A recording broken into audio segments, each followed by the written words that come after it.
ഇടവക്കൂറിൽ ജനിച്ചവരുടെ 1201 ആണ്ടിലെ ചിങ്ങമാസത്തെ ജ്യോതിഷ ഫലങ്ങളാണ് ഞാനിവിടെ പ്രവചിക്കുന്നത്. അതായത് 17/8/2025 മുതൽ 16/9/2025 വരെയുള്ള ഒരു മാസത്തെ കാലത്തെയാണ്. കാർത്തിക നക്ഷത്രത്തിൻ്റെ അവസാന മുക്കാൽ ഭാഗവും രോഹിണി നക്ഷത്രവും മകയിര നക്ഷത്രത്തിൻ്റെ ആദ്യ പകുതിയും ചേർന്നതാണ് ഇടവക്കൂറ്. ഉദ്യോഗസ്ഥർക്കും പൊതുപ്രവർത്തകർക്കും സ്ഥാനാന്തര പ്രാപ്തി, അതായത് പ്രൊമോഷൻ ലഭിക്കുവാനുള്ള സാധ്യത കാണുന്നു. ഇഷ്ട സ്ഥലങ്ങളിലേക്ക് ട്രാൻസ്ഫർ ലഭിക്കുന്നതിനുള്ള സാധ്യതയും കാണുന്നു. ശത്രുദോഷം മാറിക്കിട്ടാനുള്ള സാധ്യത കാണുന്നതാണ്. ശത്രുക്കൾ നിരന്തരം ശല്യം ചെയ്തുകൊണ്ടിരുന്നതെല്ലാം മാറിക്കിട്ടാം. ആരോഗ്യപരമായ പ്രശ്നങ്ങൾ, ഇപ്പോൾ ഏതെങ്കിലും രീതിയിൽ അസുഖത്താലോ മറ്റോ കഷ്ടപ്പെടുന്നതാണെങ്കിൽ അതിനും പരിഹാരങ്ങൾ കാണുന്നു.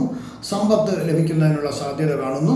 കർഷകർക്ക് ധാന്യവിള വഴി ധാരാളം സമ്പത്ത് ലഭിക്കാനുള്ള സാധ്യത കാണുന്നു.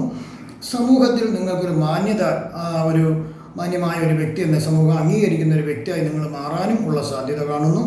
വിവാഹ നിശ്ചയമോ വിവാഹമോ നടക്കാനുള്ള സാധ്യത കാണുന്നു. പക്ഷേ അത് വളരെയധികം ജാതക പരിശോധനയൊക്കെ നടത്തുക. വീട് വാങ്ങുന്നതിനും സ്ഥലം വാങ്ങുന്നതിനും തടസ്സങ്ങളൊന്നും കാണുന്നില്ല.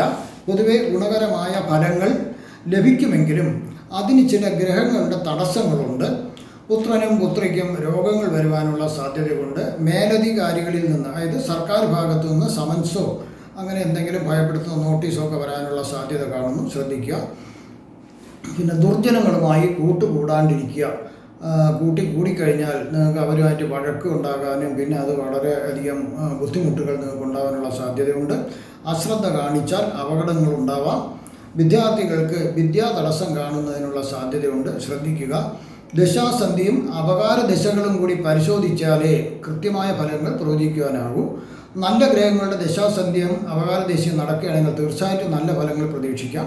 ഒരു കുടുംബത്തിലെ 2-ൽ കൂടുതൽ അംഗങ്ങൾക്ക് നല്ല ഗ്രഹങ്ങളുടെ ദശാസന്ധിയോ അപകാര ദശകളോ ഒക്കെ നടക്കുകയാണെങ്കിൽ തീർച്ചയായിട്ടും നല്ല ഫലങ്ങൾ ഏറെ പ്രതീക്ഷിക്കാം. മറിച്ചാണെങ്കിൽ മോശഗ്രഹങ്ങളുടെ ദശാസന്ധിയും അപകാര ദശയും അല്ലെങ്കിൽ ഗ്രഹപാർശ്യമാണ് നടക്കുന്നതെങ്കിൽ മോശഫലങ്ങളായിരിക്കും പ്രതീക്ഷിക്കാവുന്നത്. ഏതായിരുന്നാലും ഒരു ജ്യോതിഷനെ കണ്ട് നിങ്ങൾ ജാതക പരിശോധന നടത്തുന്നത് നല്ലതായിരിക്കും. ശനിയാഴ്ചയോ വ്യാഴാഴ്ചയോ ക്ഷേത്ര ദർശനം നടത്തുന്നതും ചെറിയ ചെറിയ പൂജകൾ ചെയ്യുന്നതും വളരെ നല്ലതായിരിക്കും. ജ്യോതിഷപരമായോ പൂജാപരമായോ മുഹൂർത്തപരമായോ വാസ്തുപരമായോ ഉള്ള കാര്യങ്ങൾക്ക് നിങ്ങൾക്ക് എന്നെ ഫോണിലോ വാട്സപ്പിലോ ബന്ധപ്പെടാവുന്നതാണ്. എല്ലാവർക്കും ഈ മലയാള പുതുവത്സര ആശംസകൾ ഞാൻ നേരുന്നു. അതുപോലെ തന്നെ എല്ലാവർക്കും തിരുവോണ ആശംസകളും ഞാൻ നേരുന്നു. എല്ലാവർക്കും ഭഗവാൻ സർവ്വവിധ സുഖ സമ്പൽ സമൃദ്ധി ദീർഘായുസ് ആയുസ് ആരോഗ്യ സൗഭാഗ്യങ്ങൾ നൽകുമാറാകട്ടെ എന്ന് ഞാൻ പ്രാർത്ഥിക്കുന്നു. നന്ദി, നമസ്കാരം.